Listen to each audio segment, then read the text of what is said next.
I'm having a hard time coping with my wife having cheated on me with our neighbor.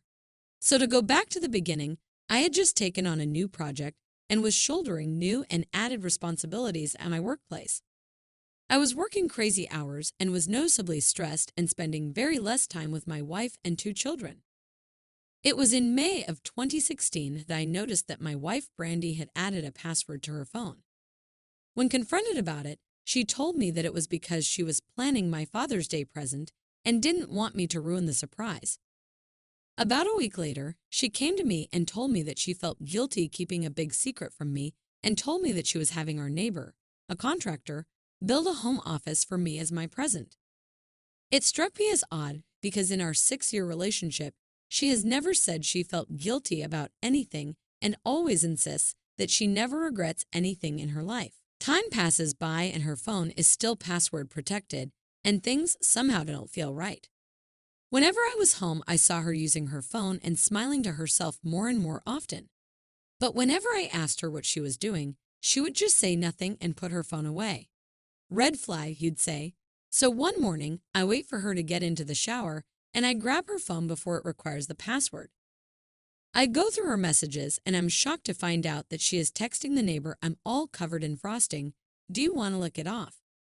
There were no other messages to the neighbor, but I found out later that was because she had set up her phone to automatically delete the messages on this chat after a certain time.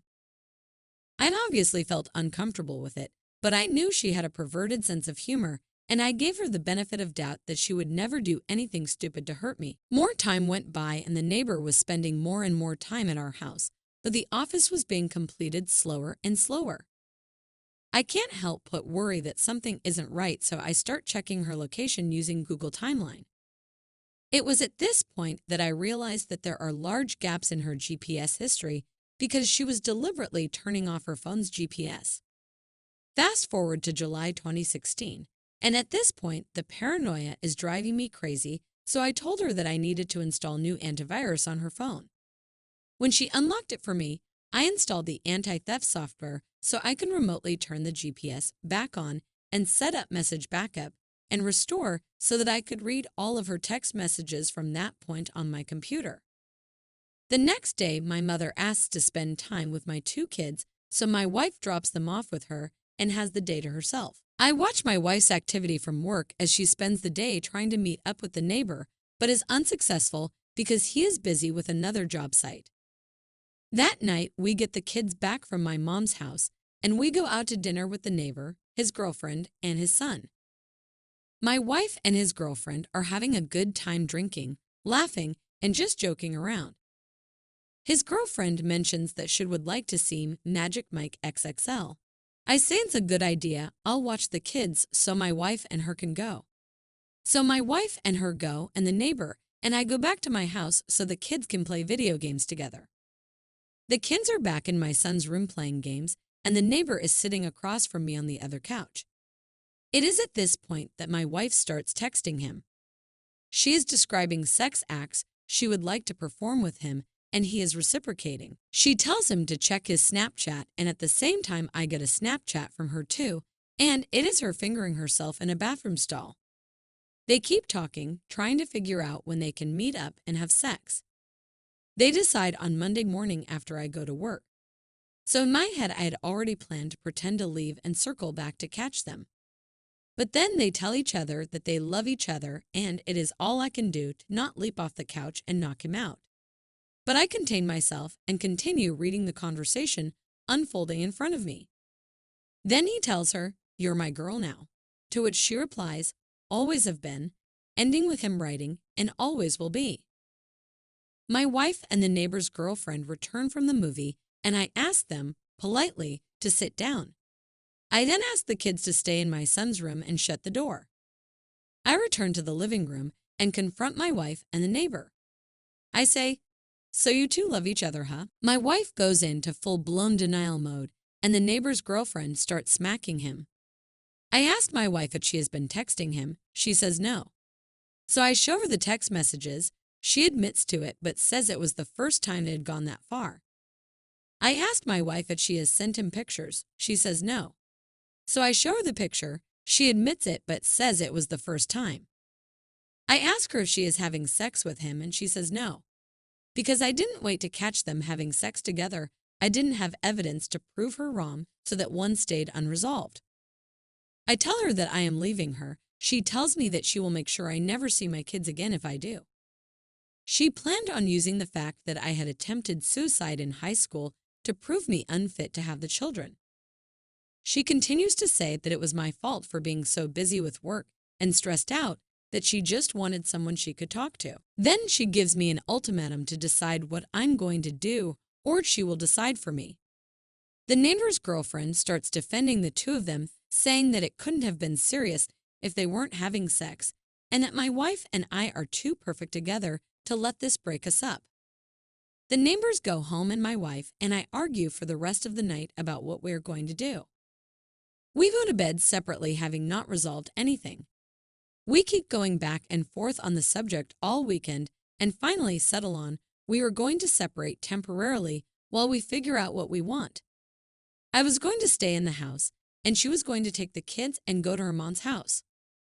That Monday, I go to work, and I get text from her in the middle of a meeting with my bosses stating that she had explained things to our kids, but that they were upset and I need to explain it to them also. I get home from work to find my kids crying. She had told them that mommy had to move out because dad was mad at her. When my son wanted to stay with me, she told him that he can't.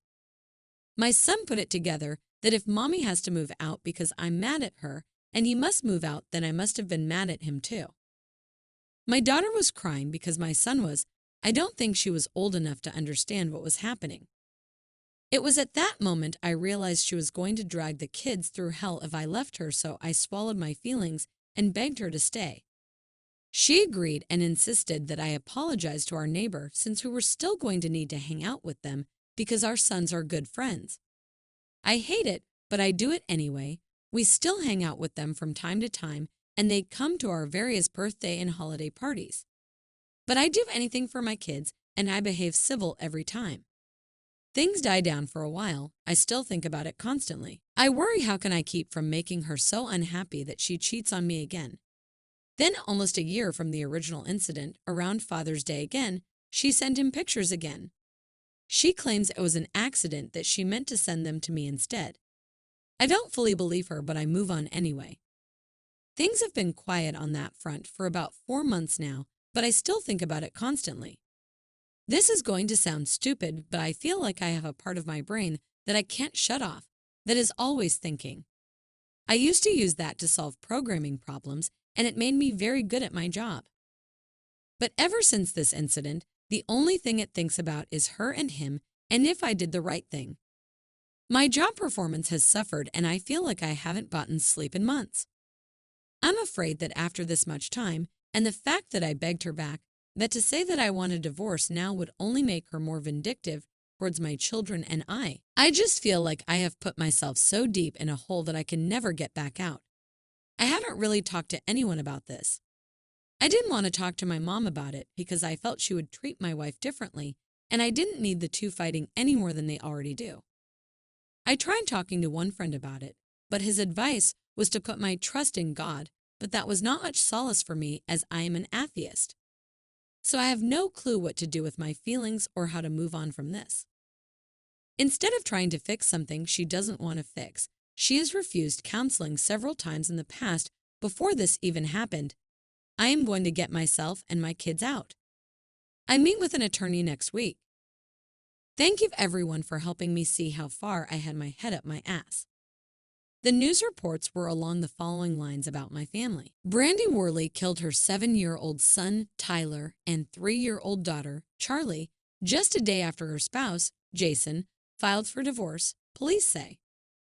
The murders came to light when Brandy Worley called Montgomery County 911 early in the morning on the day of the attack. When the dispatcher answered her call, she calmly told him what she did. That afternoon, I had returned from work and the family went to Charlie's dance practice. After dinner at home, Brandy Worley went to Walmart, telling me that needed pipe cleaners for a school project Tyler was working on. Instead of pipe cleaners, she bought a knife. When she returned home, she hid the knife in Tyler's bedroom before going into the living room, where she and her husband played with their children together before Jason Worley put them to bed for the last time, the newspaper said. Early the following morning, Brandy Worley woke Tyler up for a sleepover in his little sister's room. The Journal Review reported, in Charlie's bedroom, she straddled her son and stabbed him repeatedly. Charlie awoke at one point and asked what her mother was doing, the prosecutor said. When Brandy told her nothing, Charlie went back to sleep. Once Tyler was dead, Brandy Worley stabbed Charlie to death. Their autopsies showed both children were stabbed multiple times. She then stabbed herself more than once in the neck, but survived. I just can't help but wonder that if I had slept on the couch like she had suggested instead of an air mattress in the basement, then maybe I could have saved my children or, at the very least, died with them. A father has one job in this world, to protect his children, and I failed to do that. Brandy's individual sentences were 55 years for her son's murder and 65 years for killing her young daughter. She is now housed in the Rockville Correctional Facility, according to state prison records. I would like to give a heartfelt and sincere thank you for the advice and support I have received here. No one could have foreseen the tragedy that resulted from me filing for divorce. You guys perform a wonderful service to those in need, and I hope you continue to do so in the future. The first thing you may notice is this is being posted from a different account. I deleted the Jason in Hell account in a knee-jerk reaction to seeing my Reddit posts in the news. I guess the first question to answer is how am I doing? And to that I would say I am doing well. I have bad days, but I would think that is to be expected. It is just important that I, or anyone going through something, continue to use the support of friends and family, as well as good coping skills, to not let myself be completely defeated on those bad days. I won't lie, I struggled to get back to where I am. For some time I refused to sleep because of combination of fear of what I would wake up to and nightmares about that night. For a time I used alcohol to sleep, but my family loved me enough to take it from me before it became a damaging and permanent habit. I was hospitalized because I did have thoughts of ending my life because I missed my children so much. From that I learned that you should never be ashamed of your mental health, and not seeking treatment will only make it worse, not better. We have all heard it, but if you or a loved one is struggling, seek immediate assistance. Your life is too important to throw away in a moment of weakness. By putting off treatment, I only caused everything else in my life to suffer. I lost my job and became reclusive to the house. But don't worry, I have been back to work since December, and I have nearly regained my former position and salary. So I am good and require no assistance. The second question would be, how do I feel about the sentencing? That is something that is harder to answer, because no matter what the sentence, nothing will bring back my beloved children. Do I think she should have gotten the death penalty, which Indiana has? No, I do not. She wanted to die, and after 9 years of giving her what she wanted when she wanted it, I was not going to give her another thing. Do I think the life sentence will have any appreciable effect on her? I don't know. One thing she always stressed for the entire time that I knew her was that she lived her life without any regrets. Even after I caught her cheating on me, she continued to say she had no regrets. As for the ex-in-laws, they continue to be a problem to this day. Shortly after everything happened, they changed the locks on the home I was renting from them with my property still inside. After trying to civilly negotiate the return of the property, it was required that I involve law enforcement. That is an ongoing legal battle. A member of the family accused me of stealing property I had purchased from them prior to the death of the children and threatened to take action against me unless I paid double what I had already paid them. I alerted the authorities, and as far as I know, that is resolved. They continue to make visiting my children's grave difficult.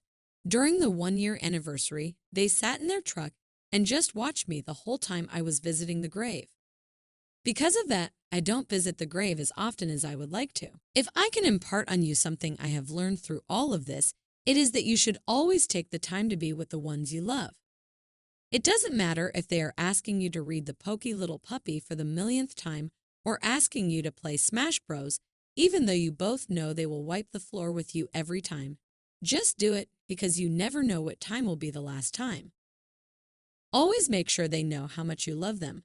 I had the fortune that the last thing my children ever heard me say was, "I love you, good night. I will see you in the morning."